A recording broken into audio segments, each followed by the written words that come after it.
Kula bolak-balik cerita, kula nanti dilani wong elek, rayu elek sowan kula. Kula kenangan terbaik saya dadi kiai gini. Gus kula dongakno dadi sugih. Tenane, Mbak. Nggih, tak critakno. Nak bojomu iku sugih. Sing pertama ditata apa? Omah Gus ya, omah ditata. Sesuai mobil ditata Alphard. Terakhir sing dievaluasi ku sampeyan. Omah wis apik, mobil wis apik, sing elek apa? Bojo mesti sampean kena evaluasi. Iku wis mesti ya. Akhirnya Strasito. Jadi kalau nu nate bully tiang terbaik lah, kenangan saya terbaik jadi kiai ini gini. Bismillahirrahmanirrahim. Alhamdulillahirabbil alamin. Wassalatu wassalamu ala asyrofil mursalin Sayyidina Muhammadin wa ala alihi washabbihi ajmain. Amma ba'du. Kalimat thayyibah yaitu la ilaha illallah Muhammadur Rasulullah. Itu kalimat yang otoritas kebenarannya itu absolut, pasti benar bahwa alam raya niki gadah pangeran ingkang asmanipun Allah Subhanahu wa ta'ala. Tapi pengamalan niku, pengamalan la ilaha illallah itu harus ditalkin, diajarkan oleh orang yang spesialis ya, orang yang benar-benar mempunyai maslak. Maslak itu cara sampai kepada Rasulullah Shallallahu Alaihi Wasallam.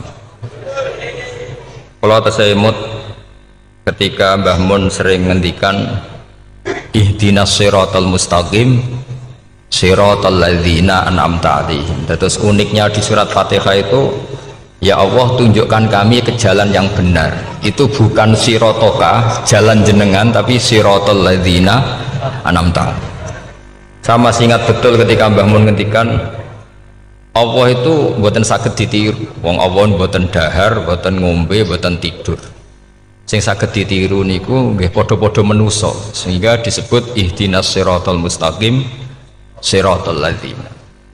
Maka dalam disiplin ilmu sanad itu sampai ada kalimat ekstrim, man ta'allama bila syekhin fasehuhu seton. Itu tidak main-main ya. Artinya ketika orang lain menuduh dunia kiai katanya terlalu kayak kerajaan kecil, santri tidak pernah ngeritik, itu keliru. Sebetulnya memang aturan ilmu itu diantaranya untuk ilmu agama itu harus pakai apa? Sanad. Bukti ini apa? Ihdinas siratal mustaqim siratal ladzina an'amta 'alaihim. Jadi untuk mengikuti jalan Allah niku harus mengikuti jalannya orang-orang yang telah engkau beri nikmat. Telah itu artinya finish. Finish itu artinya sudah meninggal. Saya masih ingat betul kalimatnya Mbah Mun, kalau kamu mengikuti orang, kalau ingin kebenarannya permanen, yang sudah meninggal. Potongan-potongan soleh dadakan ngeten kan nggak meyakinkan. Pas ngaji gayanya kok wong soleh, engkau mulai kumat meneh, soleh meneh, kumat meneh, itu kan nggak meyakinkan. Istighfar gini nangis, karek nonton dangdut gini nyesal. Terus apa ya, nggak jelas no?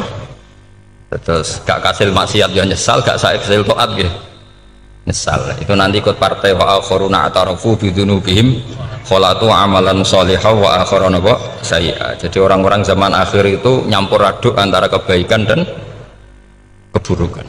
Kayak sampean sering sholat saf awal itu ya baik, tapi ya ono sombongi. Maksudnya ono sombongi kowe iku sapa wani kok ngarep. Maksudnya itu ya ribet kan. Makanya ada wali jadi wali itu karena kalau sholat itu di belakang. Alasannya aku izin be pangeran sawane kok ngarep. Jadi ilmu itu macam-macam. Bapak Rian sering dawuh, nak ana wong istiqomah ngimami masjid itu ya apik. Tapi nak keseringan ya perkarane ambisi mau digenti. Jadi istiqomah itu nak keterusan itu ya dadi ambisi. Mulane gak jelas ngimami masjid terus istiqomah apa mau digenti.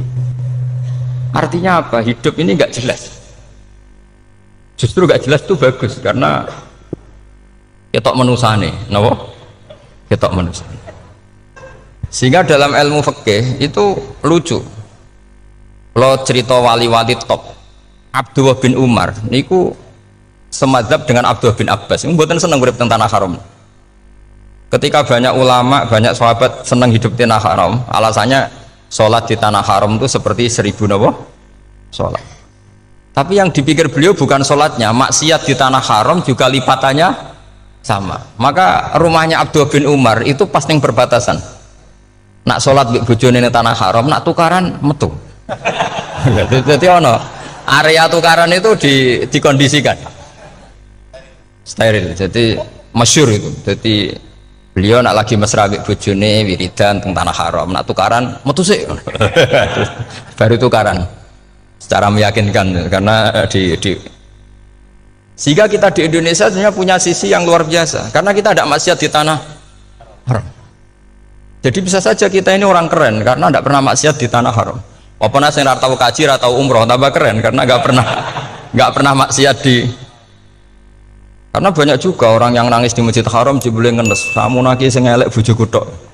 Rawong Turki wayu, wong Pakistan wayu. Bareng roh bojone elek wireng pesek.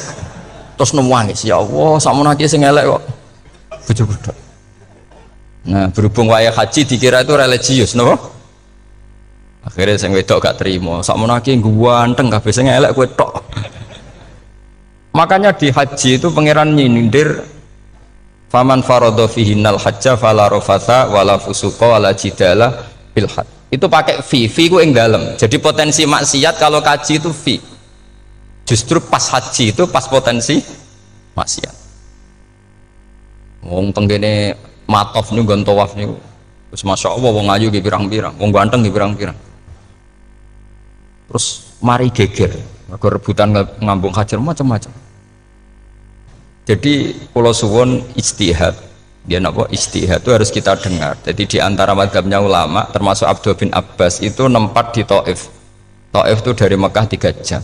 Alasannya nggak ingin kalau terjadi apa-apa di tanah napa haram.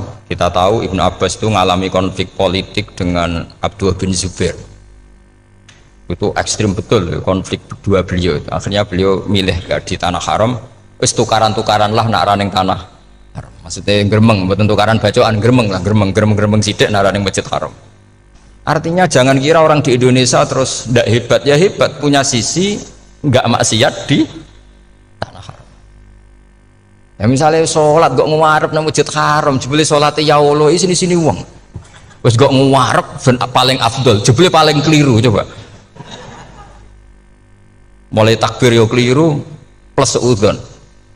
Haji Indonesia nu nak sofa walu niate rada elek. Sudah sih maca bismillah ta ora tak go ngarep gitu. Kalau yang kesekian kali ditanya gitu. Dadi niate kok ngarep kepen ngetes sudah sih maca bismillah ta ora. Lho ngapain ape salat apa ape seudon.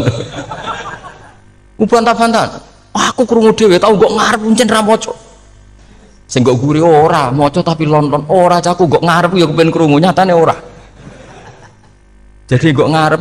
Terus kedua niate iku balapan ngambung Hajar Aswad. Jadi sholatnya kok ngarep. Sekali salam langsung melayu ngambung Hajar Aswad. Ibu niat tapi niat elek roh. Tapi tidak semua yang di sofa wal itu niatnya baik. Tapi niat tidak baik itu kadang baik. Itu saking apiane pangeran. Kalau kenangan cerita dari Mbah Mun yang paling saya kenang itu gini. Dulu ono santri nakal. Ya jadi ora dulu tok saiki luwih akeh. Tapi sawangannya cerita kan kudu dulu karena sejarah itu syaratnya harus diomongkan dulu. Jadi aku rada kecewa mbek sejarah itu dulu ono santri nakal. Saiki luwih akeh. Niku kepengen nginceng ninge mergo ning wayu. Niku dhisik jarang ning sepedaan motor ngalor ngidul ning pasar Bangilan jarang. Dadi nek kepengen roh iku kudu dadi bakul banyu. Terus bakul banyu karena satu-satunya acara roh wong ayu kudu dadi bakul banyu. Nyamar. Bakul banyu ngisine ning jero jeding. Kadang ya roninge rajil bapan macam-macam. Kiai ini wali tenan, bukan wali debutan, bukan wali senior, namun wali betul. Nah, sampai saya jadi wali kan serana kuota wali, segelem ragelem jumlahnya supaya tetap ada terus diangkat nonton mawon wali. Ini bertahun-tahun. Kiai ini ngerti, seneng, mergo digratisi, dikai rego murah. Kiai ini ngerti, nah iku niate elek. Suatu saat gak ada perkembangan.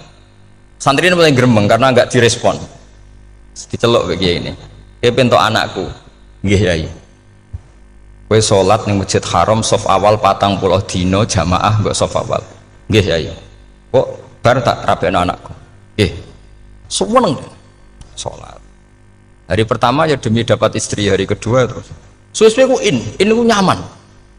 Betapa nikmatnya sujud, nikmati rukuk terus nyaman. Saking nyamannya itu berkebutuhan sholat di sofa awal, bukan karena cewek tadi. Bareng hari ke-40 diparani begini ini. Ayo mulai tak rabekno. Loh. Bukan sakit bah. Jadi nak wis salat 40 dina tak rapi. Mboten salat diterima untuk cawe tok, mboten. Mboten. Ngenyak uang salat diterima dijoli. Jadi orang nggak bener itu kadang ya jadi bener. Jadi wali kadang daftarnya lewat bakul banyu, terus kadang rodok delok wedok sithik-sithik, tapi nak pangeran ngangkat kira kurang coro. Jadi wali can iki. Akhirnya kiai ini sing nangis. Cung gelem lek cok kamu pede mantu wong. Iki gak gelem-gelem tenan. Ngenyak uang salat diterima dijoli. Wah, itu luar biasa. Terus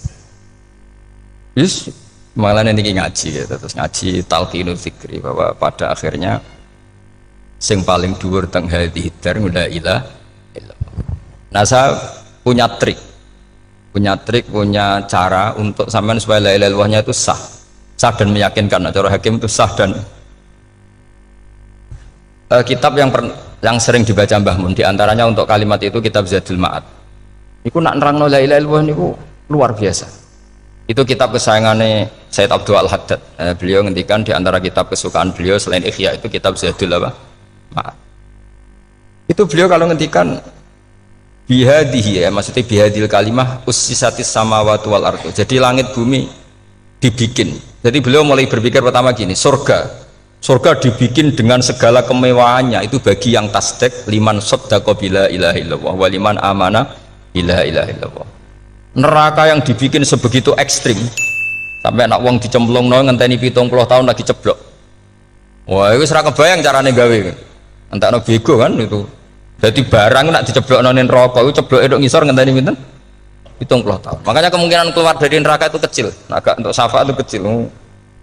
Wong wis ora iso kebayang kan? Itu pun diciptakan untuk yang menolak. Jadi surga dibikin ya lihadil kalimah, neraka dibikin juga lihadil kalimah. Jadi hadil kalimah itu mizan, ini ukuran. Yang nerima masuk surga, yang menolak masuk neraka. Hisab juga gitu, ada hisab itu ya karena kalimat la ilaha illallah. Orang kafir itu nanti tidak dihisab. Nah cara Ibnul Qayyim, hadisnya kayak ngoten. Ulaikal ladzina kafaru bi ayatina rabbihim wa liqaihi fahabitat a'maluhum fala nuqimu lahum yaumal qiyamati wasna. Ya lucu tuh, masuk Fir'aun dihisab kan sekarwan rokok kan. Jadi hisab itu nanti itu yang nggak jelas-jelas, makanya sama hati-hati itu potensi dihisab.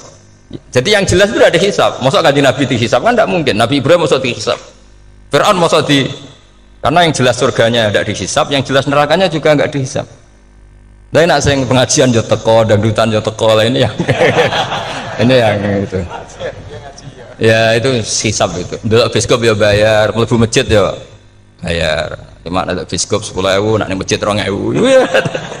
Itu ya hisab itu nanti. Jadi orang kafir yang karuan kafirnya itu istilah Quran fala nuqimu lahum yaumal qiyamati wasna. Nah, artinya ada hisab juga tolak ukurnya la ilaha illallah. Terus wabihadil kalimah bu isatir rasul, karena kalimat ini rasul diutus untuk melatih la ilaha illallah. Jadi kalimat ini luar biasa. Tapi setelah jadi tahlil terus yang mau coba ngantuk terus jumlahnya kakean kan, terus akhirnya gak sakrat. Akhirnya la ilaha dikomentari suwi temen. Pemenang nak sing mimpin tahlil wong tuwek terkenal suwi, lagi tahlil dipimpin mbah niki sing mburi mesti sambat wah suwi mesti. itu kriminal kita, itu kesalahan kita. Kalimat yang harusnya jadi tolok ukur surga neraka itu ukurannya kalimat itu, kemudian kita nganggap kalimat itu sebagai kalimat yang apa prop itu aja sampai ya. Makanya kalau suwon sing mimpin tahlil aja suwi-suwi lah. La ilaha illallah ping 3 hadir terus bar. Niku semua ijazatnya hanya 3 kali itu kok udah dipirang-pirang niku. Tapi nak la ilaha illallah tolong gak hadir ya tak baleni neh dadi 6. Kok gak hadir? Jebule ping 1000 pun ndak hadir. Lah ini yang masalah. Terus kalau waca ndak ini supaya sampean ngerti kalimat itu menjadi kualitasnya bagus ndak itu karena cara pandang.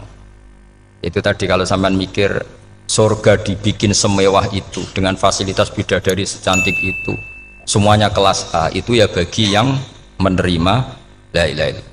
Neraka dibikin se ekstrim itu juga bagi yang nolak. Jadi ini kalimat pembeda, makanya kalimat haqqin 'alaiha nahya wa 'alaiha namu. Wa biha wa 'alaiha. Ijazah kene usume usum. Wa biha wa 'alaiha. Tren ini kene wa 'alaiha wa biha. Wa biha napa wa alaiha? Enggak yang di sini umumnya, Pak. Alaiha nahya wa alaiha namut wa alaiha tawfiya. Wa alaiha tawfiya. Oh, berarti ora jelas prinsipnya, gak jelas. Gak jelas. Jadi kula suwun Mbah Mun sepuh-sepuh niku fi akhiri hayati nu sering maos talqinu dzikri. Karena memang beliau ingin di akhir hayatnya juga kita semua nanti di akhir hayatnya semuanya min ahli la ilaha illallah Muhammadur Rasul. Dan itu dimulai dari sesuatu yang sangat-sangat ilmiah. Yaitu tadi dimulai kenapa surga dibikin untuk sing iman la ilaha illallah. Kenapa neraka dibikin untuk yang menolak la ilaha illallah. Kemudian Rasul diutus untuk melatih la ilaha illallah. Nanti ada azab ya karena menolak la ilaha illallah. Ada maghfirah karena yang terima la ilaha illallah. Makanya istighfar, kalau cara oleh istihad, niku istighfar itu setelah la ilaha illallah cara kalau oleh istihad. Di beberapa Indonesia itu thariqah punya istighfar dulu baru la ilaha illallah. Tapi banyak ulama yang berpendapat dibalik. La ilaha illallah dulu baru. Karena istighfar itu didengar Allah itu setelah tauhidnya benar. Ini cara madzhabnya Abul Hasan apa? Asyadili, yaitu fa'lam annahu la ilaha illallah baru wastaghfir li dzambika ay li hadil kalimah. Karena orang bisa dimaafkan itu berdasar kalimat la ilaha illallah. Misalnya begini ya. Orang kafir itu kafir terus sampai 70 tahun. Sekali melafatkan la ilaha illallah itu yughfar lahum ma qad salaf. Jadi kullil ladzina kafaru iyantahu yughfar lahum ma qad salaf. Artinya orang kafir itu belum pernah tahlil, belum pernah istighosahan, ya belum pernah istighfar, tapi sekali melafatkan la ilaha illallah secara sah langsung yughfar lahum ma qad salaf. Berarti dulu mana la ilaha illallah sama istighfar untuk kepentingan dimaafkan Allah? La ilaha illallah cara madzhab Abul Hasan Asyadili, karena alasannya wong kafir sing kafir wae tanpa istighfar asal kalimat la ilaha illallah benar langsung yughfar lahum ma qad salaf. Jadi cara pikirannya Abul Hasan Asyadili itu la ilaha illallah yang benar dan kamu baru istighfar nanti insya Allah pasti dimaafkan bihaqi la ilaha illallah. Jadi fa'lam annahu la ilaha illallah baru wastaghfir li dzambika bihadil kalimah, karena sahnya istighfar setelah kalimat ini sah. Itu orang kafir yang kafir berpuluh-puluh tahun itu langsung diberi bonus sama Allah yughfar lahum ma qad salaf. Nah, ukuran iyan tahu pakai apa coba? Hei para wong kafir nak kowe mendo sangka kekafiran, ukurannya pakai apa? La ilaha illallah. Sekali la ilaha benar langsung yughfar lahum ma qad salaf. Makanya ketika ya Ja'far Shadiq, Sayyid Ja'far Shadiq beberapa lama arja ayatin fil Quran adalah qulil ladzina kafaru iyantaru yughfar lahum ma qad salaf. Ketika mane kan abet sesuk malaikat, "Ya wong kafir 70 tahun Gusti. Mau celek lu pisan langsung jenengan sepuro. Mosok kula imam tahlil mboten jenengan sepuro." Tapi masalahnya nak malaikat, tapi kowe golek wajib lah iku semari perkara iku. Semari masalah kan. Bersora ikhlas iku mulai masalah. Nak sing guri malah meneh, tapi kowe ngocelek lu ambek gremeng. Mergo kesuwen. Dan nak kesuwen wong gremeng sing dosa sing tahlil apa sing gremeng? Sing tahlil ya melok dosa mergo kesuwen, sing gremeng dosa wong kalimat thayyibah kok digremengi. Nah, terusno sing ngundang ya melok dosa pisan ribet kan? Ya ora ono fikih ngono ya ora ono. Maksudnya kula cerita daripada rawan dosa ya mendingan la ilaha illallah sing ora gremeng. Carane piye? Sing mimpin ya sing fasih sing cepet. Yen insyaallah. Oh teng desa kula anggere muni tahlil ben Gus Wak suweneng kabeh, mesti cepet. Jamin mesti cepet. Kalau ya sering ngomong, aku cepet lah luwih mati sing suwi. Mergo suwi mari dosa gremeng lho, perkara. Nah kiai-kiai kan do sungkan mek kula. Nah teng adat masyarakat kan nggih sampai Gus sampai anak kiai kan sungkan dadi kiai-kiai sing tua-tua akhirnya melok cepet. Dan ini harus dielmoni. Saya ulang lagi ya. Sebetulnya dalam thariqah Syadziliyah itu la ilaha illallah dulu baru istighfar. Alasannya apa? Sikhatul istighfar itu ba'da sikhati la ilaha illallah. Jadi dia bawa ke qulil ladzina kafaru iyantahu yughfar lahum ma qad salaf. Saiki intiha anil kufri, berhenti kekafiran dengan kalimat apa? La ilaha illallah. Itu langsung yughfar lahum ma qad salaf. Dan Allah ngendikan fa'alam annahu la ilaha illallah baru wastaghfir li dzam. Ai bihadil kalim. Artinya gini, bisa saja istighfar kita itu tidak didengar Allah karena tauhid kita tidak pernah benar. Mau ngelafat notok tapi tauhidnya tidak benar. Maka terus dibutuhkan latihan-latihan dari ahlul ilmi, misalnya kayak Imam Sanusi, kayak Imam Asy'ari, itu pelatihan-pelatihan la ilaha illallah dengan pemaknaan yang luar biasa. Misalnya begini, ambil saja la ilaha illallah itu dengan makna seperti ini. Tidak ada sesuatu yang maujud kecuali disebabkan oleh yang super maujud. Alam raya ini, langit bumi ini kadung berstatus maujud. Kan nggak mungkin yang maujud diciptakan yang tiada. Nak ngono mau hadhil maujudat khalaqaha wajibul wujud. Lah wajibul wujud ini yang bernama Allah Subhanahu wa ta'ala. Maka kualitas Anda iman tuh lebih tinggi. Selama ini kan enggak. Orang no pangeran kecuali Allah. Terus Allah itu yang siapa? Ya Allah yang siapa itu harus kamu berani mensifati. Allah belum pernah menceritakan dirinya di Quran kecuali beliau dia mensifati zatnya. Saya adalah sing khalaqas samawati wal arda misalnya.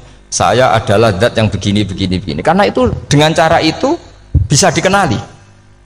Ya, dengan cara itu bisa dikenali. Makanya Allah itu harus kita kenali, yaitu lewat ma'rifatullah. Ibadah tertinggi adalah ma'rifatullah. Ya caranya ma'rifat tadi dimulai. Gak mungkin alam raya ini kemudian diciptakan oleh al-adam, sesuatu yang tidak ada. Pasti yang namanya maujudat diciptakan yang maujud. Karena maujud ini maujud pencipta harus super. Lah super itu bahasa Arabnya wajibul wujud. Karena pencipta harus awal.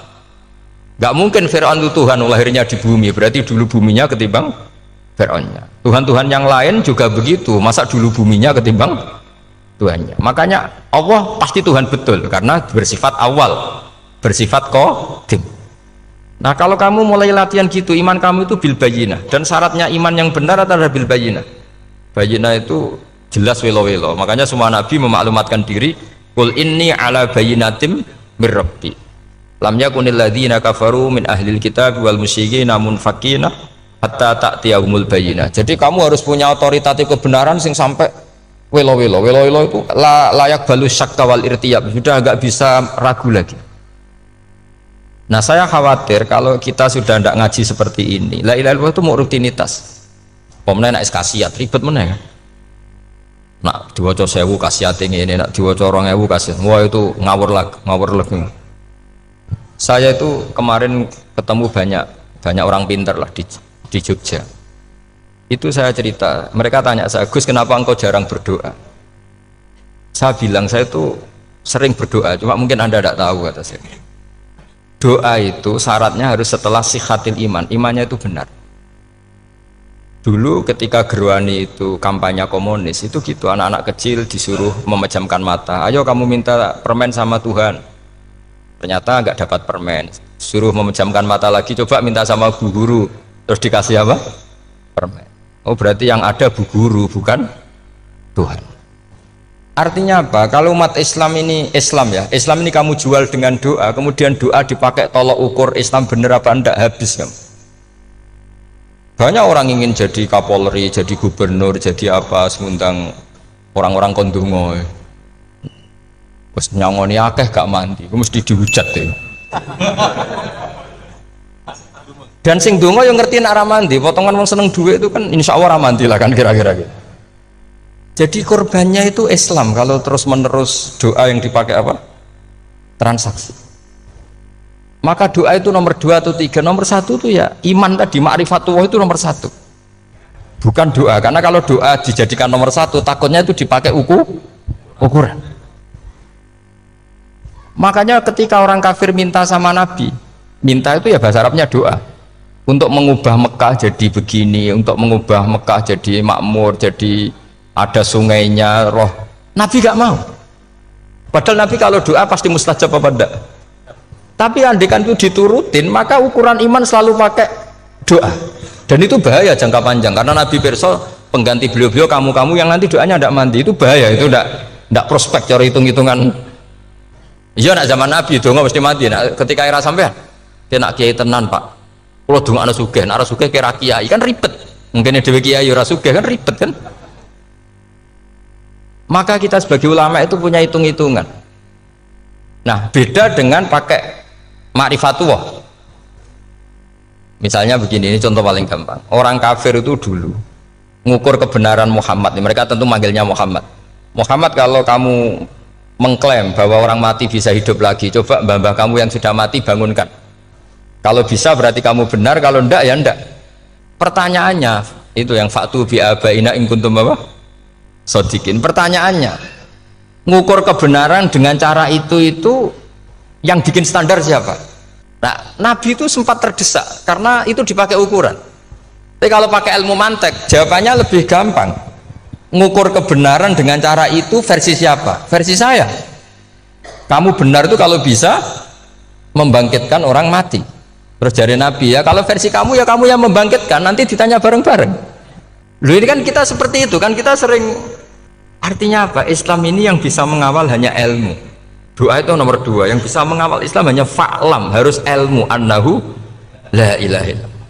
Ketika orang kafir lo tanya, Muhammad kalau kamu Rasul betul, fasayir jibala Makkah, jibalu Mekah kamu jalankan kemudian jadi emas. Dan orang-orang yang mati bangkitkan, kemudian kita tanya, adinuka hakun amla, agamamu benar apa enggak? Nabi andikan minta kira-kira dituruti Allah apa enggak? Pasti dituruti.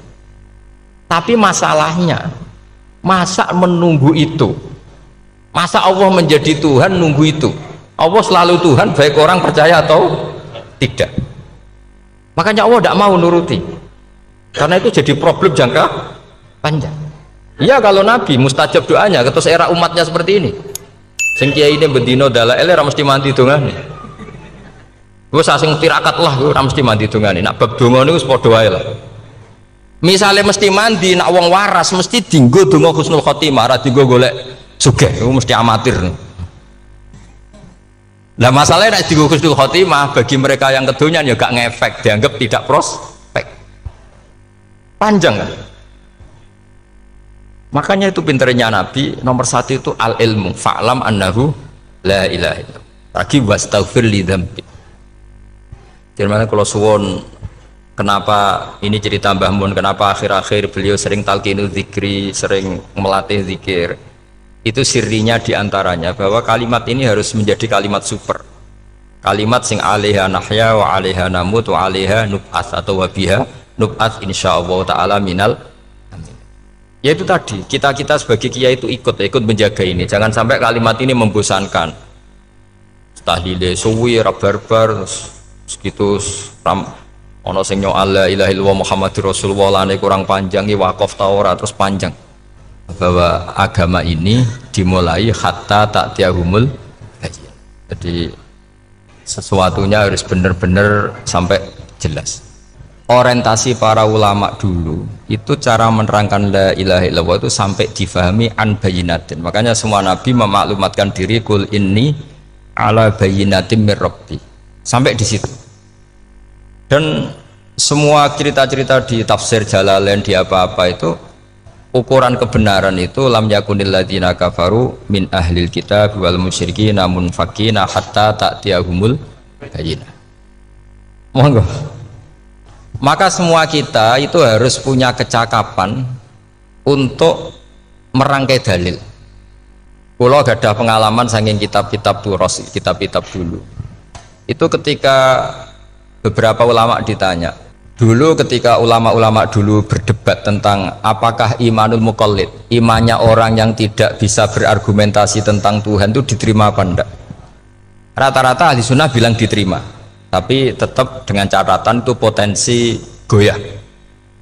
Itkul man qallada fit tauhidi imanuhu lam yakhlu min tardidi. Tapi ternyata ulama-ulama itu prakteknya juga mengajari masyarakat supaya ada sedikit dalil atau kepastian logika. Masyhur itu ulama dulu ketika tanya orang-orang Arab, orang-orang desa, ya Arabi, bima arafta rabbak, kamu kok tahu kalau Tuhan itu ada, itu gimana? Jawabannya mereka meyakinkan, al-ba'ratu tadullu alal ba'ir wa atharul aqdam yadullu alal masir. Ono tletonge sapi ya mesti ono sapine, ono atharul aqdam artinya ono tipake wong liwat ya mesti ono sing liwat. Sehingga itu sudah dianggap cukup, kalau ada makhluk ya ada khalik. Artinya terus menjadi gampang ketika Allah ngendikan misalnya am khuliqu min ghairi syai'in. Mosok hadhil makhluqat sing maujudat kemudian khalaqahal adam. Itu kan enggak ketemu akal.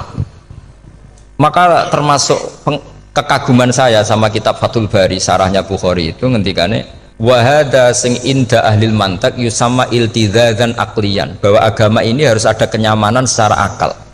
Kalau Nabi membahasakan wajadah halawatal apa? Iman.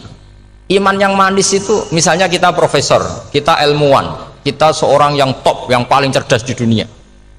Kemudian kamu secara agama didogma oleh pimpinan agama kamu.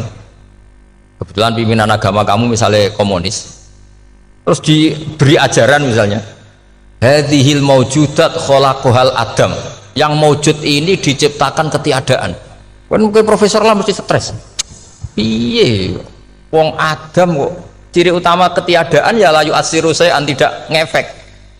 Bandingkan dengan misalnya kita goblok lah, petani lah, wong paling goblok lah misalnya diajari bumi ki ono mbah wonten, terus sing gawe bumi ono ya ono, wong barangnya ono kok sing gawe ra ono. Lebih gampang lah itu cara Fathul Bari. Hadaddin itu mudah sekali, sahlah qoriba. Kalau dalam baca Said Abdul Al-Haddad itu hadil kalimah sahlah qoriba. Sahlah qoriba itu enak difahami karena ya sudahlah, kalau hadil maujudat ya khalaqahal maujud. Berhubung maujud ini maujud khaliq ya wajibul wujud, kira-kira maujud super lah atau kausa prima atau apa.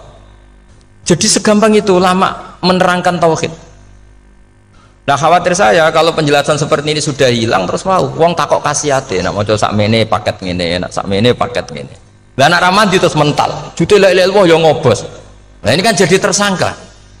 Makanya saya tadi bilang saya berkali-kali saya belajar tauhid, belajar ilmu mantek, itu kepentingan saya hanya satu, supaya orang familiar dengan logika la ilaha illallah. Itu tadi mulai yang pelatihan kelas ringan, yaitu tadi al-ba'ratu tadullu alal ba'ir wa asarul aqdam yadullu alal masir, sampai pelatihan yang agak berat, tapi sebenarnya tidak berat-berat banget karena tadi am khuliqu min ghairi syai'in. Masa kalian semua yang sebegini hebat maujudat kemudian kamu disebabkan oleh sesuatu yang tiada.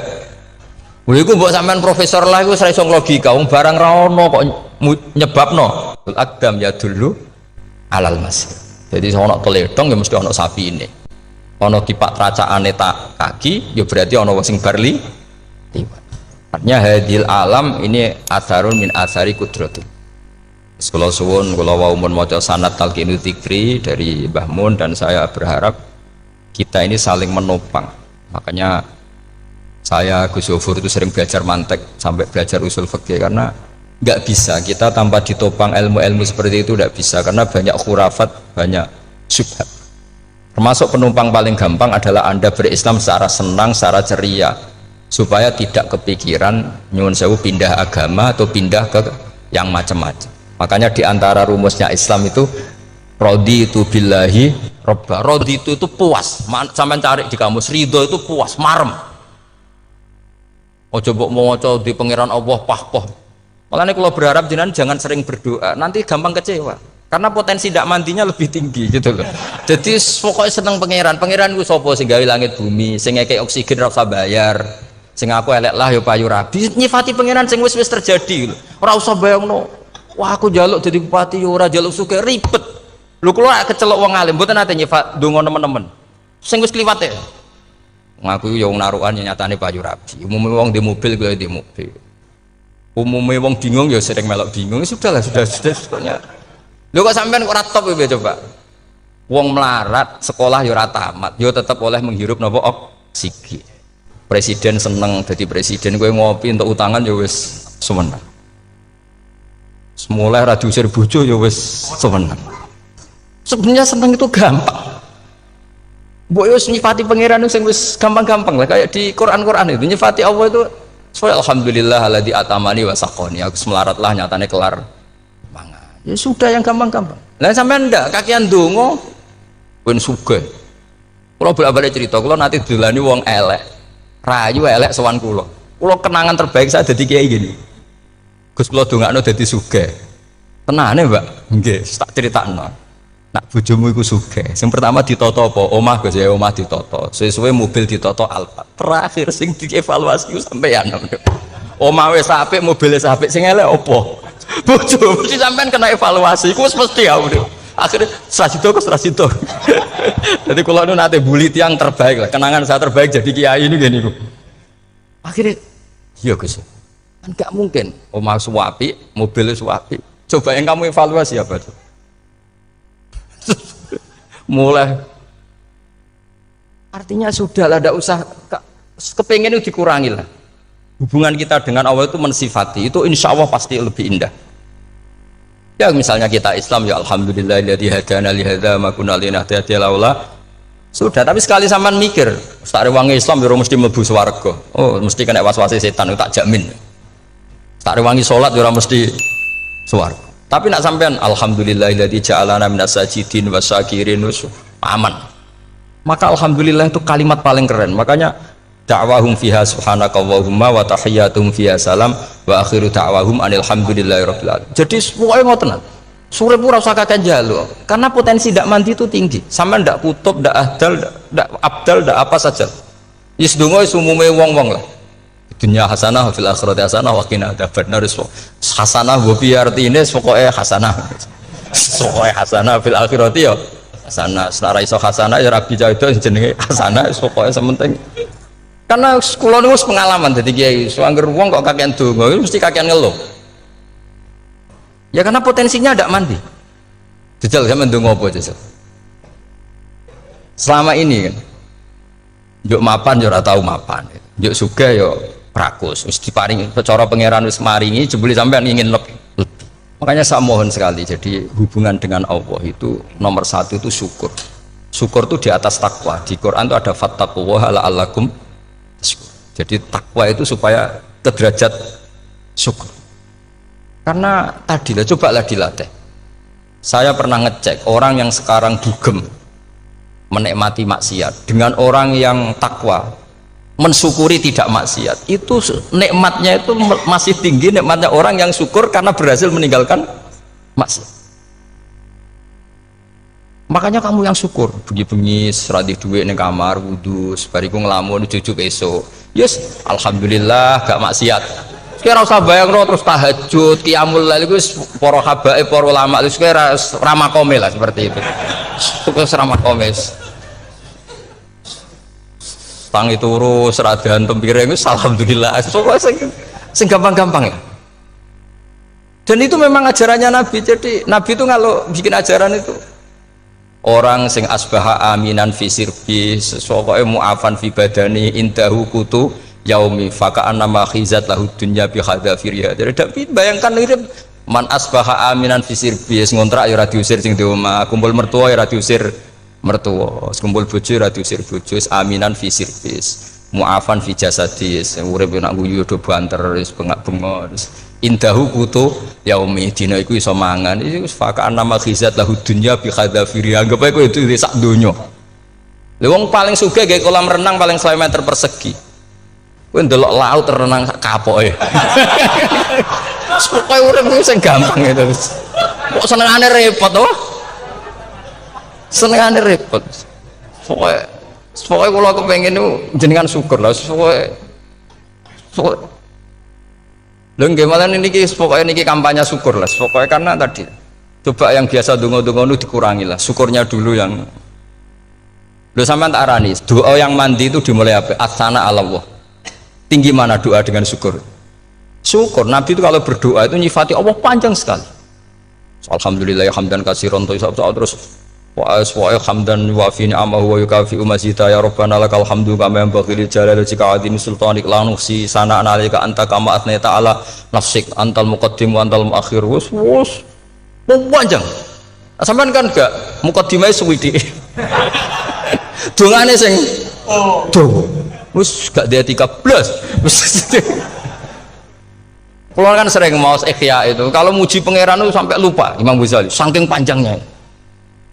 Sama dulu dunga-dungane Nabi itu kalau muji Allah itu panjang sekali dungane sidik nak jenengan muqaddimah alhamdulillahirabbil alamin nabi angob pas donga ya Allah ya Rabbana temenan Blas gak ada etika. Jadi saya mohon sekali, agama ini harus bifarohin wa syukurin. Kalau donga yang paling kalau kenang sama Mbah Mun gini, us farihi namuna amin. Pokoknya kita itu pokoknya senang. Makanya kalau suwun lah, pokoknya beragama terus senang. Rodi itu bila roba, rodi itu kalau anak maknanya marem lah, marem di pangeran Allah itu marem. Kata Sayyidina Ali lah, kafani izzan antakuna li robban, wa kafani fakhran an akuna laka abdan. Pun Gustin tak bangga kula dadi manusa, mergo pangerane jenengan. Cara di pangeran Fir'aun kan yo ribet wae.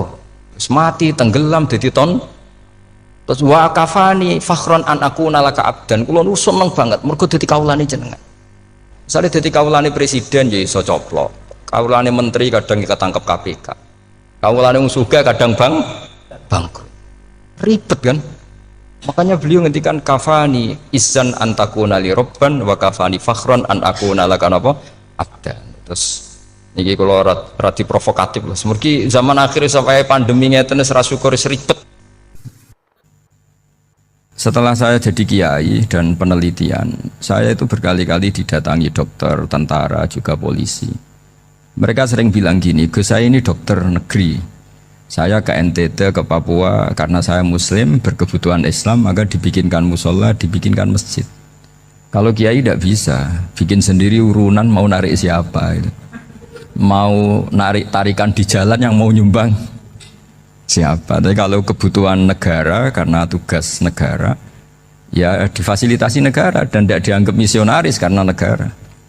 Begitu juga di beberapa negara yang non muslim kayak di Argentina, di Venezuela itu ada masjid, ada kajian Islam ya karena duta besar dan itu aparat negara. Disinilah kearifan para ulama berkoalisi dengan umarok dengan makna yang positif bahwa agama ini harus ditopang umarok, sistem negara. Tentu di situ ada tentara, ada polisi, ada macam-macam.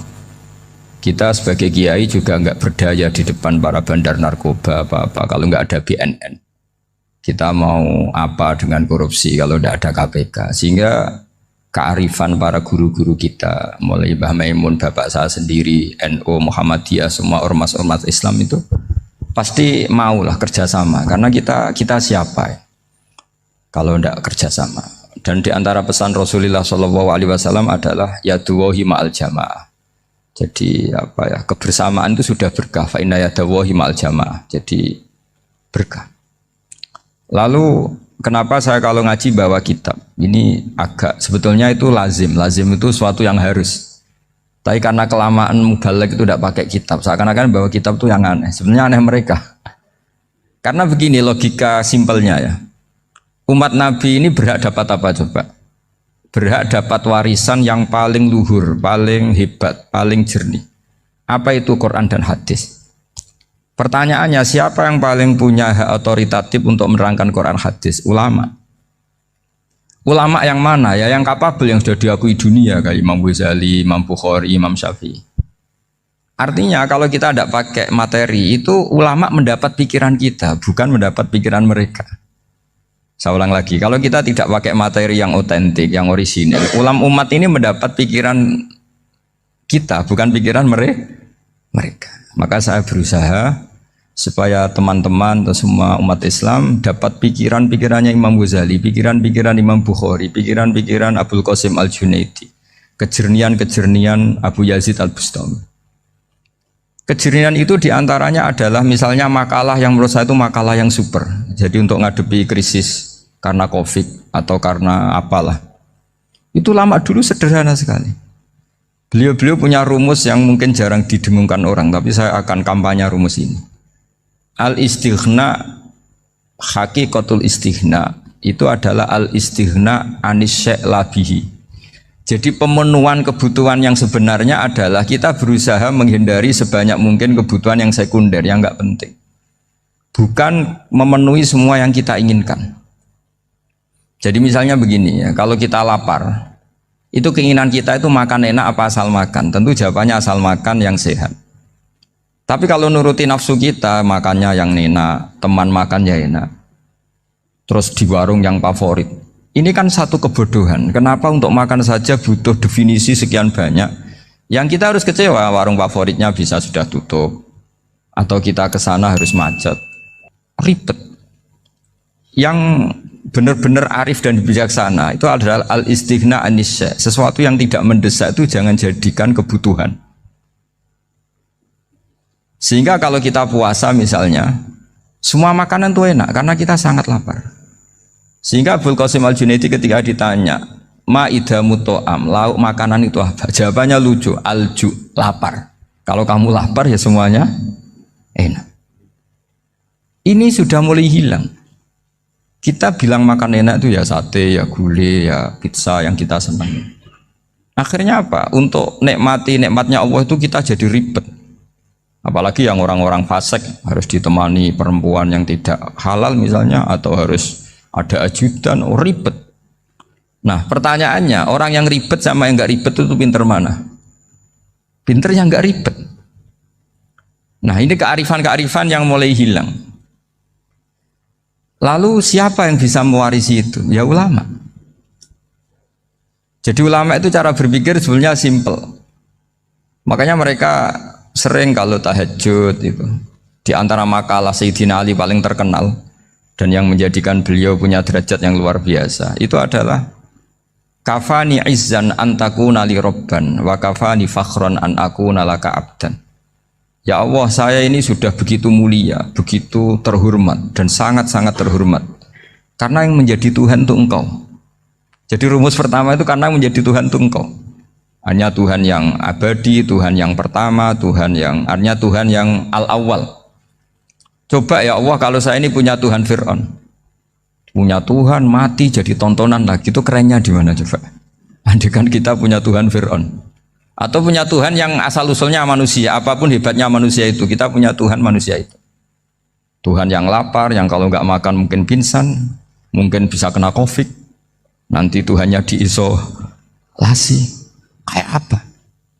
Makanya ketika Tuhan Allah menyindir ketuhanan selain Allah itu, Allah hanya menyindir dengan kalimat sederhana, kana yakulani to'am, yang kamu tuhankan itu masih makan. Artinya kalau nggak makan ya lemes. Jadi lama-lama ada orang gini, alhamdulillah tadi Tuhan mampir ke saya, kelihatannya lapar, setelah tak kasih makan sehat lagi. Susah nggak punya Tuhan yang seperti itu. Beda dengan Tuhan kita. Tuhan yang nggak butuh makan, nggak butuh minum, al-qayyum, zat yang berdiri sendiri tanpa butuh yang lain, al-awwal. Sebelum ada langit bumi sudah ada Tuhan kita yaitu Allah. Bandingkan dengan Tuhan-Tuhan yang dipertuhan yang lain, yang adanya setelah bumi, misalnya Fir'aun dan sebagainya. Sehingga Sayyidina Ali pertama jadi kebanggaan apa? Kafani izzan antakuna li robban. Saya ini keren betul karena punya Tuhan yaitu Engkau. Tuhan yang lahul asma'ul husna, Tuhan yang semuanya punya kebaikan, punya keabadian, punya keagungan.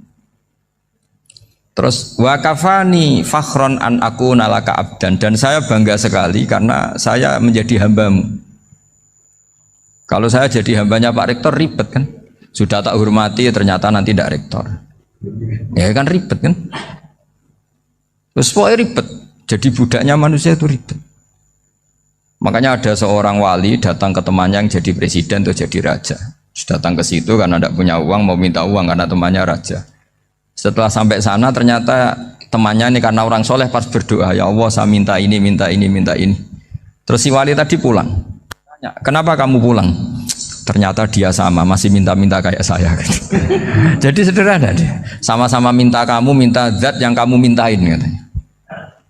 Jadi dulu itu orang itu sebegitu dekat dengan Allah. Sehingga si raja ini terus ketemu wali tadi tanya, kenapa kamu menyepelekan saya padahal sekarang saya raja. Terus ditanya sama wali tadi, karena temannya, kalau kamu di padang pasir tidak bisa minum dan harus minum 1 gelas, dengan ongkos kamu harus mengasihkan semua kerajaan kamu demi minuman itu.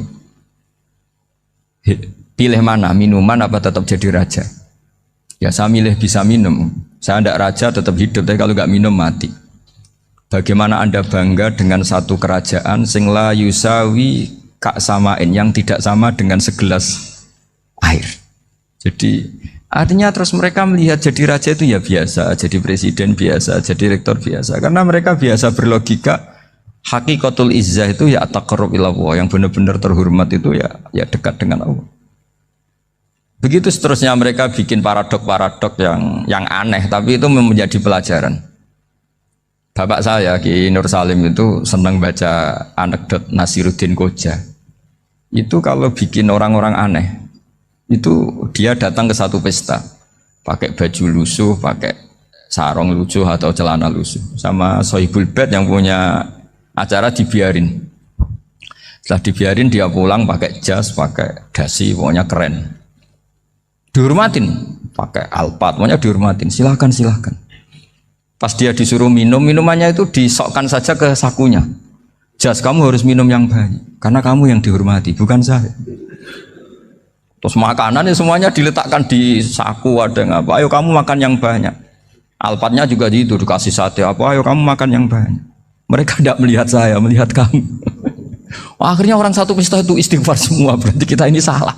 Terus dia pidato, kenapa kamu ngomong gitu? Tadi saya datang, orangnya sama. Gara-gara beda pakaian, penghormatannya beda. Berarti yang berhak dapat makanan ini jasa ya, bukan saya. Betapa naifnya kita sebagai orang. Ternyata kita masih hormat sesuatu yang seperti itu, yang atribut lah. Jadi orang-orang sufi itu orang yang bisa menertawakan dunia. Akhirnya ya, pertama dia dianggap orang gila, masa jas dikasih makan, dikasih minum. Tapi secara fikih dia benar, haram dia makan. Karena pas dia datang dibiarin, setelah pakai jas dikasih makan. Berarti hakikat yang dapat rezeki siapa? Jasnya apa orangnya? Jasnya apa orangnya? Jasnya. Jadi itu orang-orang sufi, kearifan orang-orang dulu itu bisa ngelola hal-hal yang keseharian menjadi luar biasa. Ada seorang wali melihat istrinya makan satu piring, anaknya makan satu piring. Ditanya, kalian kenyang? Wah, kenyang sekali. Melihat anaknya minum kopi satu cingkir, senang. Kalian senang sekali. Wah, kalau senang dengan hal-hal yang murah bisa, ngapain harus senang dengan hal-hal yang mewah? Bodoh sekali saya. Sehingga terus mereka bisa qanaah. Qanaah itu ya hidup itu simpel, sederhana. Jadi tentu saya tidak akan ngomong yang muluk-muluk, selain itu tidak bidang saya juga apa ya. Kita ini butuh obat di kondisi Covid seperti ini, butuh kesederhanaan, butuh apa ya? Istighna tadi. Kita harus istighna billah an ghairillah. Jadi sudah cukup bahwa Allah ini segalanya. Sehingga tadi saya dengarin himnenya Unisula, yang paling saya kagum adalah dimulai dengan kalimah-kalimah thayyibah. Di antara tugas suci Nabi Ibrahim dan semua nabi adalah wa ja'alaha kalimatam baqiyatan fi aqibi. Nabi Ibrahim itu nabi yang diberi gelar Allah. Dia adalah nabi yang menjadikan kalimat tauhid itu kalimat yang abadi. Fi aqibih, di anak turunnya, di semua generasinya, baik anak turun karena gen maupun karena pembinaan, karena pendidikan. Ini penting sekali saya utarakan karena apa? Satu kehidupan itu sebenarnya digerakkan oleh kata-kata, oleh moto kalau orang bahasa modern. Sehingga banyak ulama mengatakan al-ibarat kutun li'ailatil mustami'in, bahwa redaksi atau moto atau pegangan hidup itu penggerak kehidupan. Sehingga sebetulnya manusia itu digerakkan oleh kalimah-kalimah itu, oleh moto-moto itu, oleh prinsip-prinsip hidup itu. Misalnya orang Palestina itu tiap hari ke pasar gitu. Mereka ke laut gitu. Ditanya, kenapa tidak takut tembak Israel? Jawabannya lucu.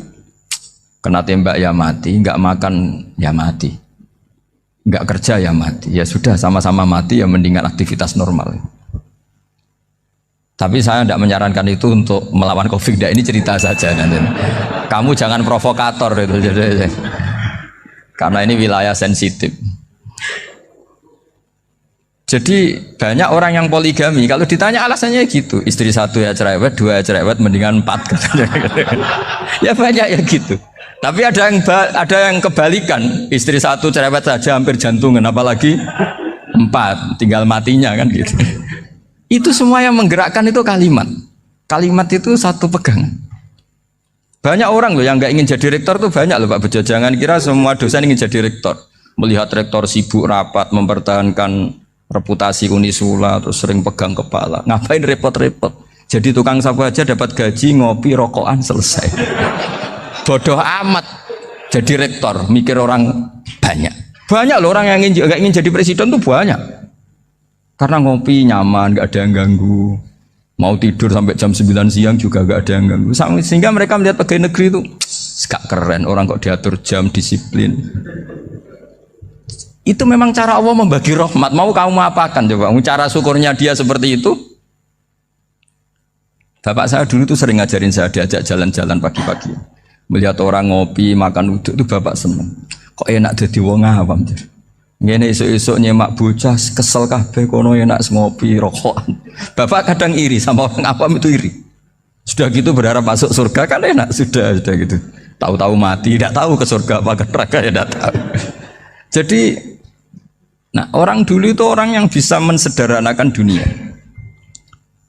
Sehingga ya sudah cara bahagia. Makanya saya alhamdulillah saya ini kerjasama sama UII sama beberapa kampus. Memang amdan itu sengaja. Kampus itu ya punya sistem yang nggak bisa mewakili sistem kiai. Kiai juga punya sistem yang nggak terwakili oleh kampus juga sebaliknya saling melengkapi. Saya sering ketemu rektor UI, rektor kampus-kampus Islam.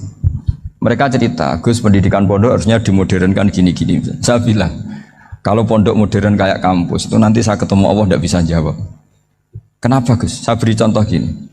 Kalau misalnya perempuan perawan lah atau apa saja namanya perempuan mau tanya tentang menstruasi atau haid, kalau semuanya sistem kampus dia harus kuliah dulu, registrasi dulu, kuliah dulu, bayar dulu, dan dapat jawabannya nunggu mata kuliah pas itu. Bandingkan kalau sistem pondok, saya tuh sering ke pasar sama anak saya dicegat sama ibu-ibu. Gus, anak saya ngalami gini-gini, keluar darah terus menerus, nggak 6 hari tapi 1 bulan penuh. Itu hukumnya apa Gus ya? Nanti saya mau sowan ke jenengan. Nggak usah sowan di sini aja. Ya sudah, sebelum mengeluarkan darah yang rutin seperti itu biasanya haidnya berapa hari? 6 hari ya sudah ikut yang 6 hari, yang lainnya istighatsah. Ngoten tok Gus, ya udah ya. Begitu terus di masalah udhiyah. Ya coba kalau semuanya pakai sistem kampus, daftar dulu, bayar dulu. Jadi ini nggak ada jawabannya, nunggu mata kuliah itu baru dapat jawaban. Itu biasa nggak sholat bertahun-tahun karena belum ada jawaban tentang itu. Nah itu kalau misalnya orang mati, tahunya cara apa memulasara jenazah itu nunggu kuliah dulu, pas mata pelajaran itu dulu, baru menangani orang mati. Berarti orang mati itu tergeledak semua. Tapi kalau kiai kan enggak. Kesini orang mati terbakar, kalau dimandiin malah badannya copot-copot, itu gimana hukumnya? Ini ada orang mati Gus Kendat, ini disolati apa enggak? Ada orang mati apa itu oplosan ya, itu disolati enggak? So sering ditanya gitu. Gak usah registrasi Pak Rektor, gak usah registrasi, gak usah daftar, gak usah seminar. Makanya kalau orang kampus wani kiai itu ya kualat tenan gitu, karena ini yang on time ya. Tapi pondok seperti saya ya ikrar seikrar-ikrarnya pentingnya kampus karena melatih efisiensi waktu, disiplin, tata kelola manajemen sehingga kita ya hormat. Tapi tadi kita harus saling melengkapi sehingga saya tunjukkan ke publik bahwa saya hormat sekali sama polisi, sama tentara. Coba kita bisa apa ngadepi bandar narkoba kalau enggak polisi? Bisa apa coba menjaga NKRI kalau enggak tentara? Begitu juga ya sudahlah kita memang fa inna yadallahi ma'al jamaah, kita berkah itu kalau bersama-sama, tidak bisa kita sendiri.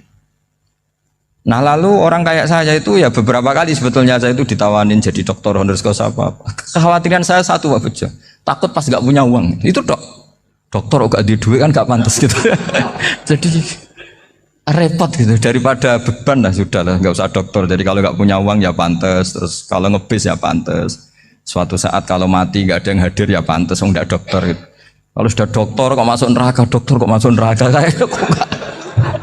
kayaknya apalagi rektor kampus Islam kok masuk neraka itu kan kok kayak nggak pas itu. Misalnya rektor Unisiola ditanya mungkar nakir nggak bisa kan kayak gimana gitu. Makanya harus sering ngaji saya supaya nggak malu di depan mungkar nakir. Masa rektor ditanya mungkar nakir nggak bisa. Harus berani bentak, ini saya rektor loh Pak Mungkar Nakir. Masa kalau wali-wali dulu berani. Masyhur di cerita wali-wali ditanya marabbuka manabuka, saya ini guru tauhid. Kok kamu tanya marabbuka manabuka yang ngelotok? Kok kamu tidak pernah ngaji enak aja tanya. Jadi wali-wali itu ya rileks ngadepi mungkin. Saya yakin rileks wali di Bang Parik baru saya yakin itu. Karena wali itu lebih dekat Allah. Sehingga orang dulu itu saya ulang lagi ya, ada satu kearifan namanya hidup itu apa? Hidup itu adalah cari sebanyak mungkin supaya hidup itu tidak tergantung pada banyak hal.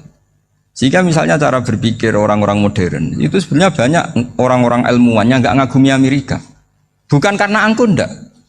Untuk mempertahankan kebesaran negara sebesar itu, kebutuhan listriknya besar, kebutuhan tentaranya besar, kebutuhan apa? Sementara negara kayak Venezuela atau Swiss kebutuhannya ada banyak. Pertanyaannya, yang tergantung dengan banyak hal sama yang tidak tergantung banyak hal, itu pinter mana?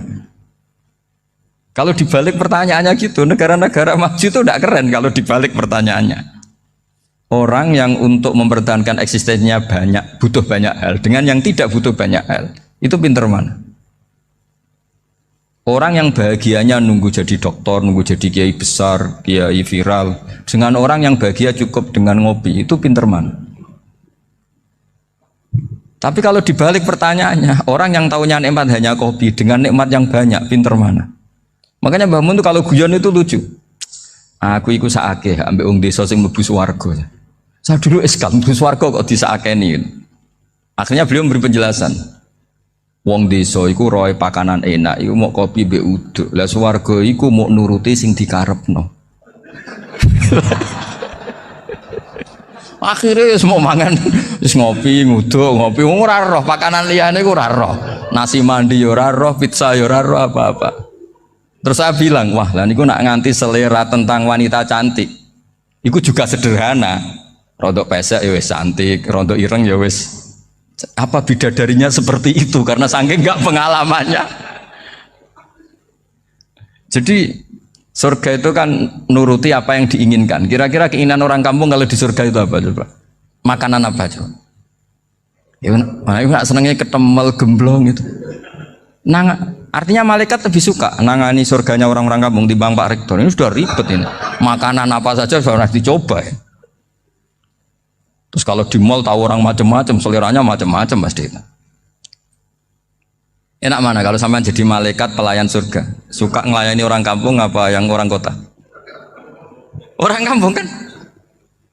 Jadi ya itu guyon ya, guyon tapi itu menjadi pikiran kita bahwa orang yang banyak kebutuhan itu sebetulnya banyak kebodohannya karena menggantungkan kebahagiaannya dengan banyak hal. Makanya Imam Syafi'i ngendikan istighna itu apa? Al istighna anisya'i. Yang dikatakan kecukupan adalah berusaha sebanyak mungkin banyak hal tidak kamu butuhkan. Bukan memenuhi semua kebutuhan kamu karena nafsu kamu ini tidak ada batasnya gitu. Kalau kamu penuhin nggak akan selesai. Itu ada perempuan yang kurang cantik itu minta doa saya, Gus doain suami saya kaya. Terus tak guyonin, terus nggak minta. Kalau suami kamu kaya, yang pertama dirubah itu apa? Rumah Gus, supaya rumah saya bagus. Kedua apa? Mobil, supaya mobil saya bagus. Nanti yang dievaluasi itu kamu.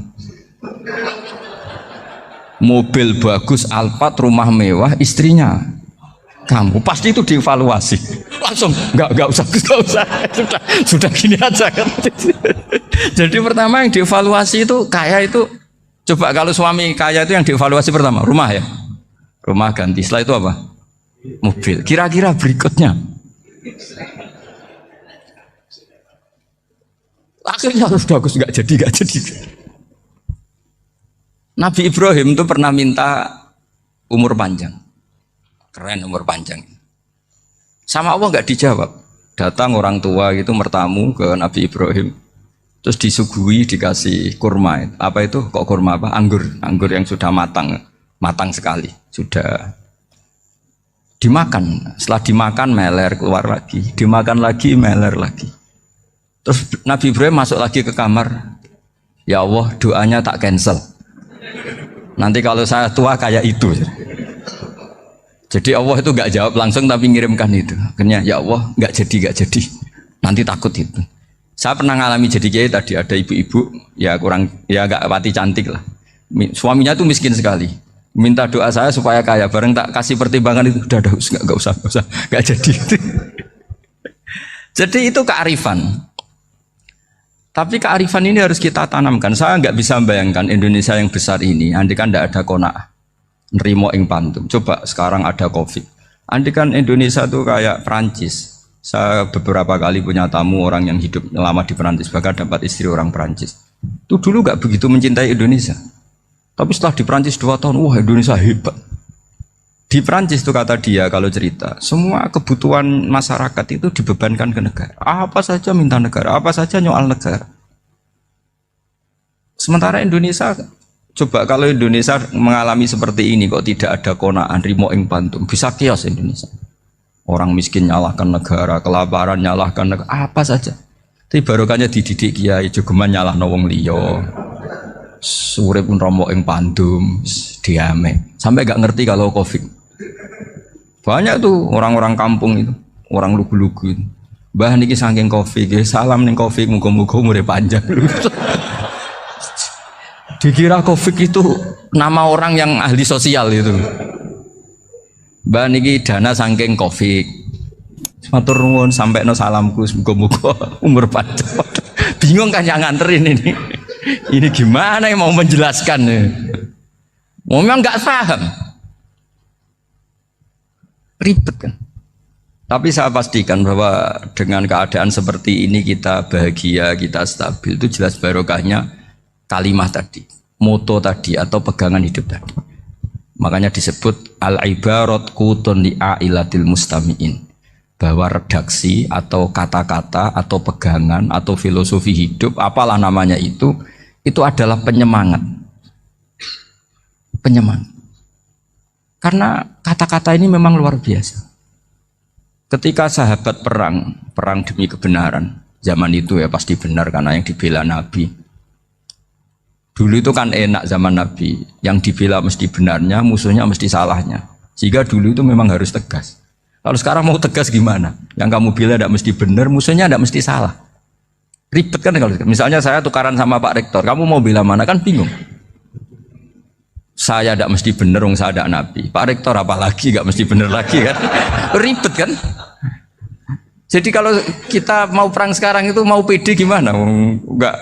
Makanya banyak ulama sekarang tuh mau tegas tuh nggak berani karena ya banyak hal yang abu-abu lah wilayahnya. Misalnya pilihan presiden atau pilihan bupati, pilihan menteri. Kamu mati-matian bela itu, yang kamu bela tidak mesti benar, musuh kamu tidak mesti salah.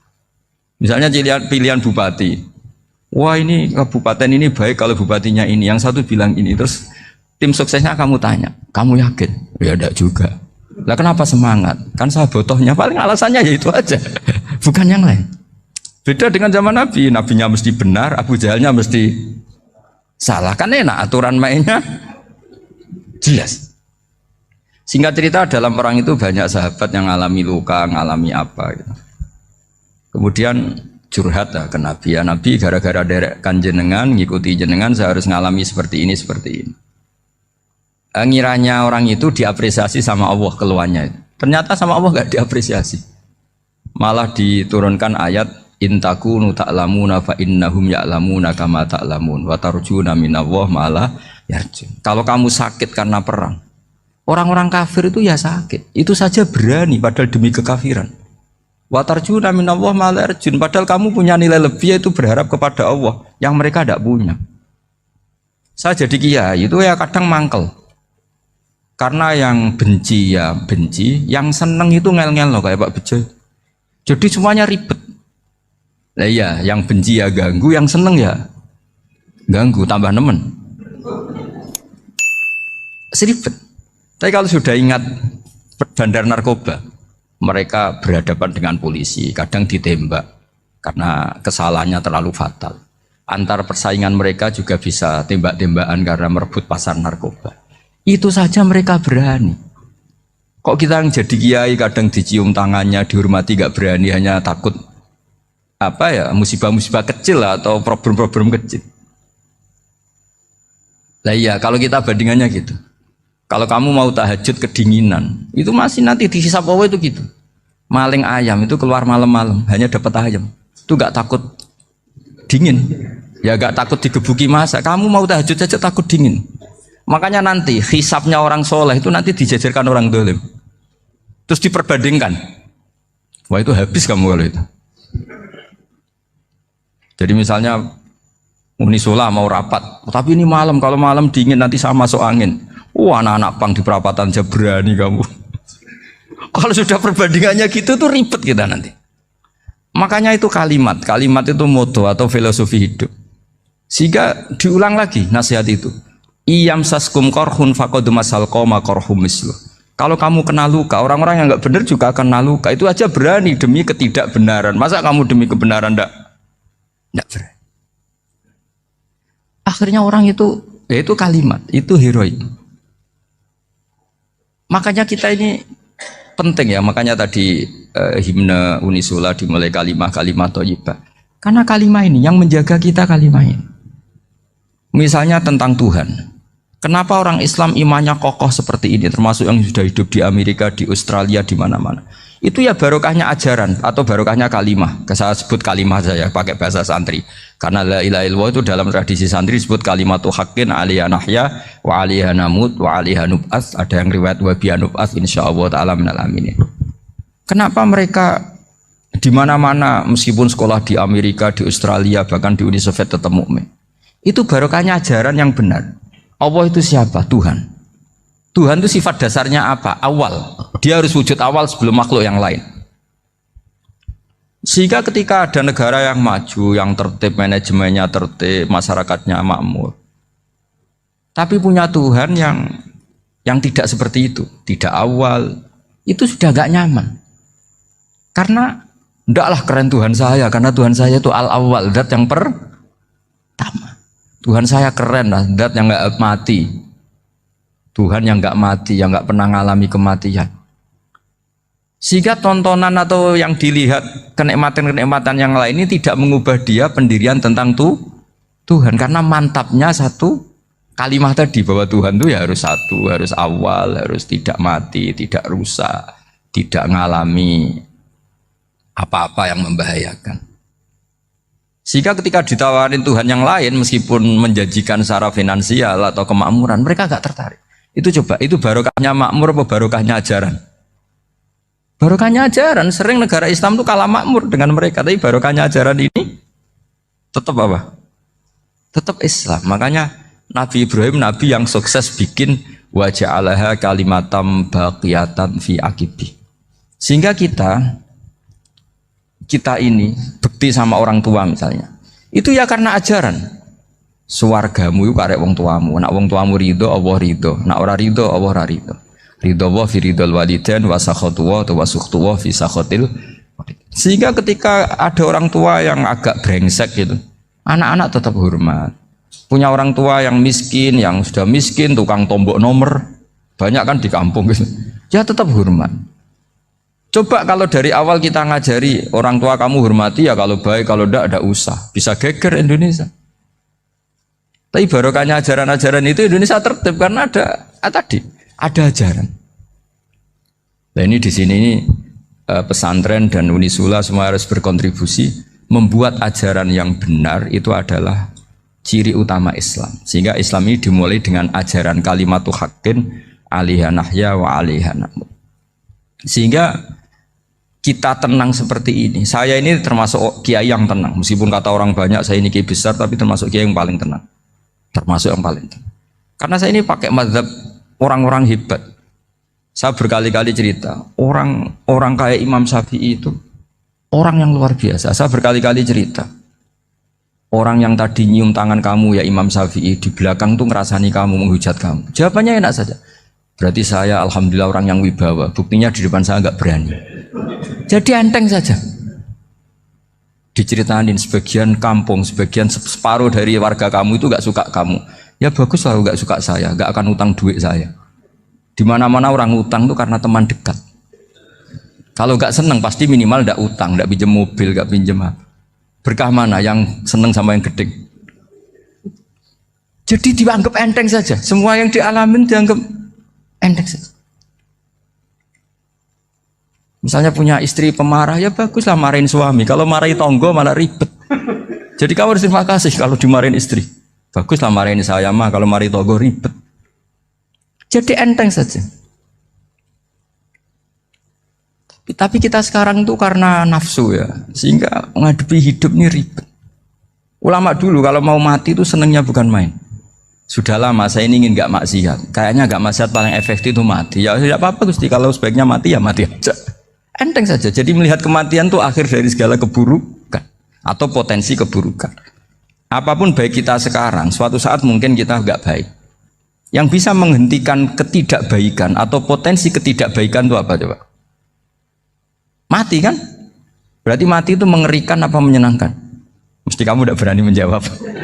Meskipun secara ilmu kamu berani, tapi secara rasa agak berani kan? Saya ulang lagi ya, yang bisa menghentikan keburukan atau potensi keburukan itu apa coba? Apa? Kematian. Berarti kematian itu menyenangkan atau menyusahkan? Apapun kamu tidak berani jawab karena kamu agak-agak duniawi itu kelihatannya. Tapi secara ilmu, kamu tahu kan kalau mati itu tidak buruk-buruk banget. Karena apa? Itu akhir dari segala keburukan. Sehingga Nabi ngajarkan kalimat itu begitu luar biasa. Allahumma ahyini maka natil hayatu khairan li wa tawaffani maka natil wafatu khairan li. Nabi melihat dunia itu begitu indah. Ya Allah, kalau saya ini hidup, anggap saja hidup ini ziyadatan li fi kulli khairin, menjadi modal saya menambah segala kebaikan. Jika suatu saat saya mati, anggap mawon rohatan li min kulli syarrin, itu akhir dari segala keburukan saya. Sehingga mati hidup ya baik karena di situ kita bisa berkontribusi beramal soleh. Mati juga baik karena mengakhiri segala keburukan. Nabi nate ngendikan lagi, ajaban li amril mu'mini inna amrahu kullahu khair. Orang mukmin itu mengagumkan, semuanya baik.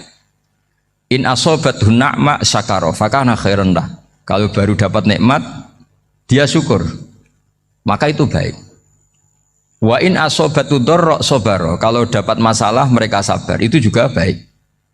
Sehingga orang mukmin dua sisinya pasti baik. Itu juga kalimat, maksudnya moto atau pegangan hidup.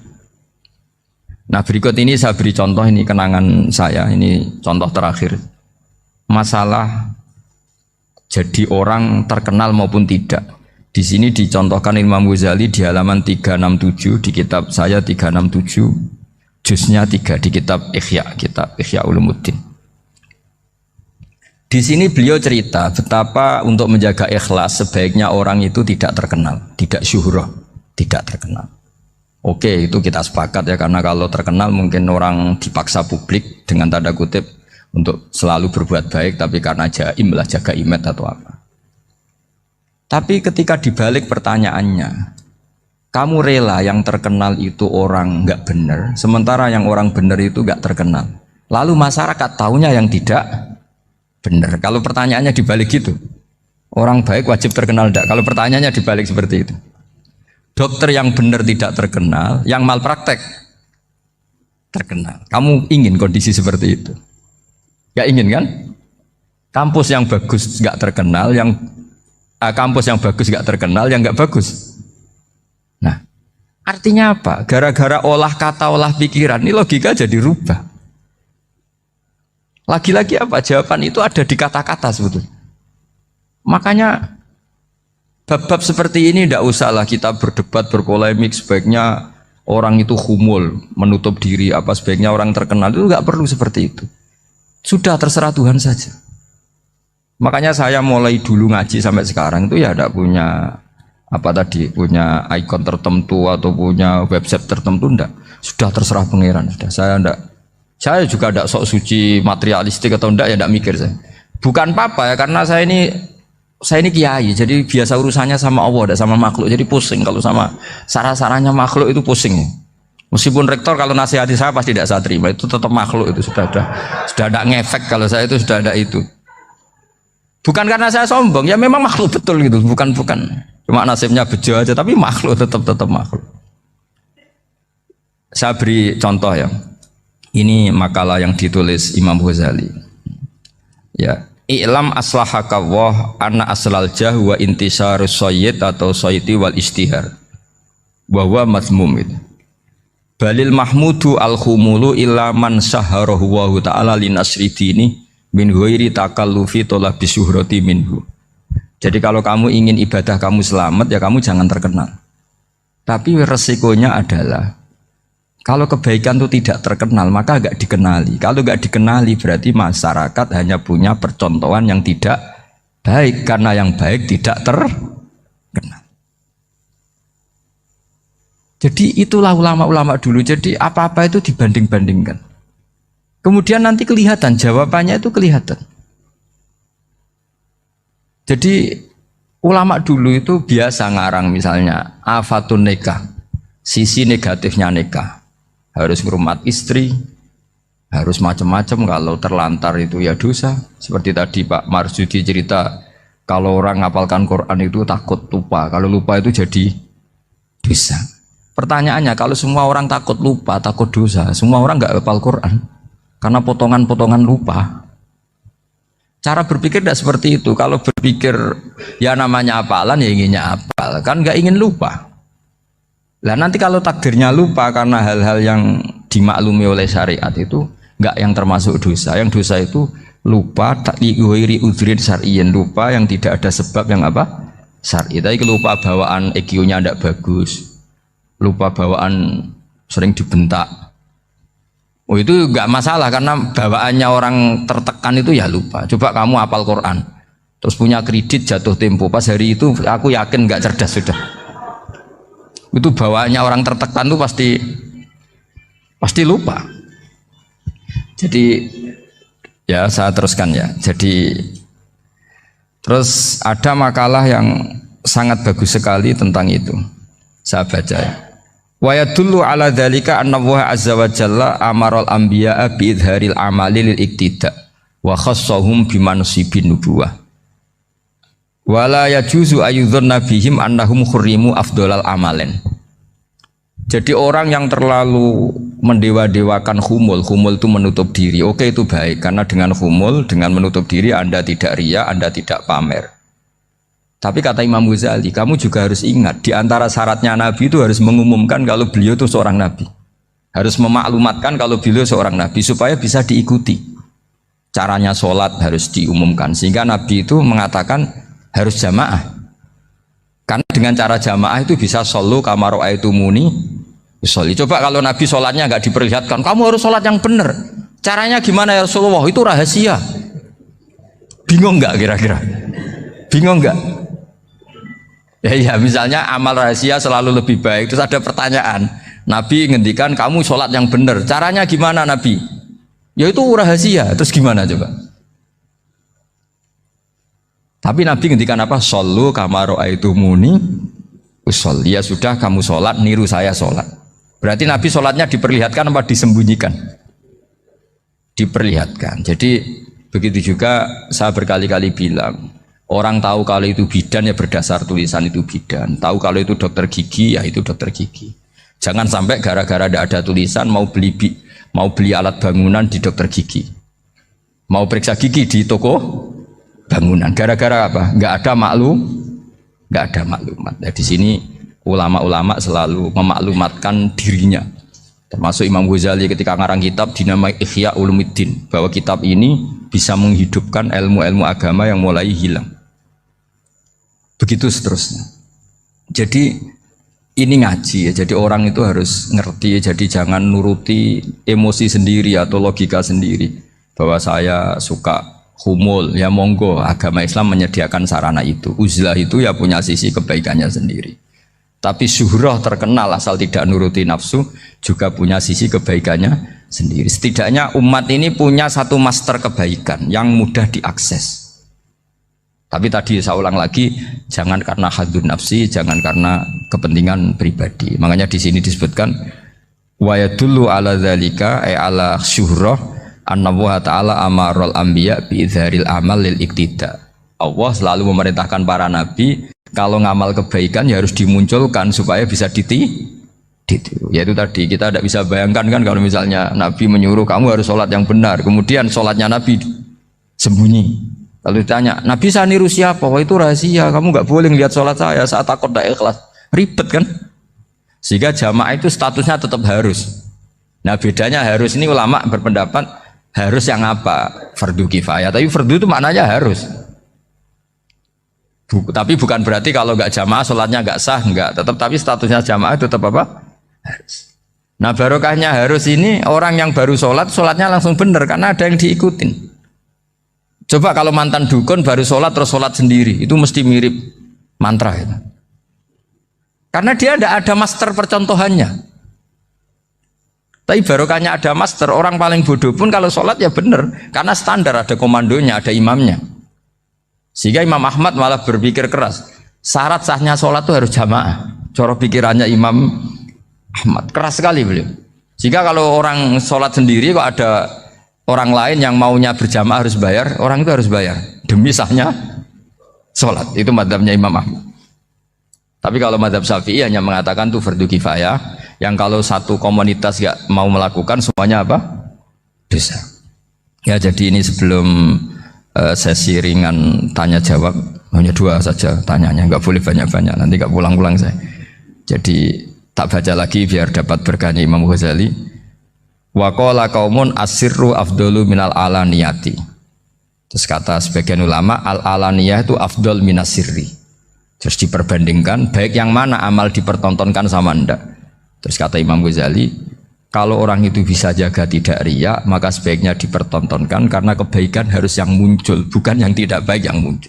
Makanya ketika memaklumatkan diri sebagai ingin jadi generasi khairah ummah, itu kalau diterjemah itu kan wow, khairah ummah, umat terbaik. Itu kan kayak agak angkuh. Tapi nggak apa-apa, itu nggak apa-apa. Masa kita kampanye siap degradasi moral kan ya lucu kan, masa jualan gitu kan ya lucu. Kita memang ingin mengkhidmati ummah, berbakti dengan umat, membantu supaya jadi generasi khairan apa? Ummah. Tidak apa-apa dimaklumatkan supaya dengan itu umat punya sarana. Oh kalau ingin jadi khairan ummah kuliah di sini. Jangan lalu enggak gitu. Ya sama kita dokter, maklumatkan saja dokter gigi, dokter kandungan, dokter bedah. Sehingga orang kalau mau bedah ya jangan ke dokter kandungan. Jadi barokahnya maklumat ya. Jadi saya mohon sekali ini, saya sendiri sebetulnya orang yang nggak siap terkenal sebetulnya, tapi ya sudah terserah Allah saja. Kalau itu cara Allah menyebar kebaikan, ya monggo. Pokoknya kita tawakal saja sama Allah Subhanahu wa Ta'ala. Assalamualaikum warahmatullahi wabarakatuh.